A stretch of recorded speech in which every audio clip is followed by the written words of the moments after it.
Pour une meilleure transition en Guinée, la dynamique d'appui citoyen a organisé 2 jours d'échange entre les organisations socioprofessionnelles de toutes les régions administratives de Guinée et le Grand Conakry. Cette rencontre de partage vise à se pencher sur les risques liés à la transition en vue d'une meilleure réussite de cette phase transitoire. Au sortir de la journée du samedi 20 novembre, le coordonnateur du réseau Convergence des jeunes leaders pour la paix et la démocratie, COJELPED, et de la dynamique d'appui citoyen à la transition en Guinée, Abdoul Sako, est revenu sur l'objectif de cette rencontre et ses motivations. Quand le président du CNRD a lancé les consultations auprès des acteurs de la vie nationale sur la question de la transition, nous avons compris bien entendu qu'il y a des acquis aujourd'hui comme la mise en place du gouvernement, mais aussi la question de la charte. Par contre, nous avons trouvé qu'il y a un certain nombre d'incompréhensions autour du contenu et la durée de la transition notamment. Nous voyons les menaces de la communauté internationale par rapport au pays, quant au chronogramme de la transition. Donc, nous avons lancé une enquête de perception auprès des Guinéens, aussi bien les citoyens, les politiques, les acteurs socioprofessionnels, également la diaspora pour recueillir leur perception quant au contenu de la transition.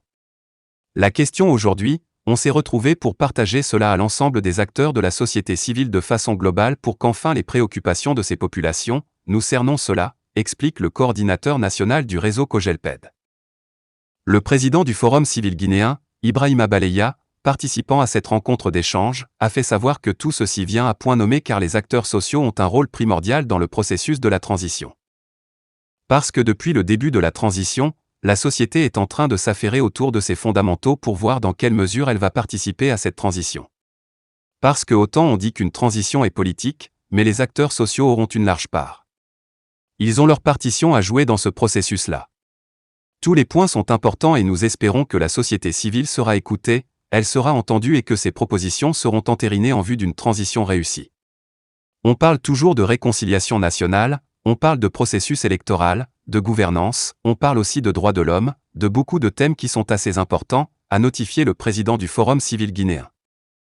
Pour finir, il faut retenir qu'à la fin des travaux, un document sera traduit sous forme de guide d'appui citoyen à la transition à présenter aux nouvelles autorités de la transition.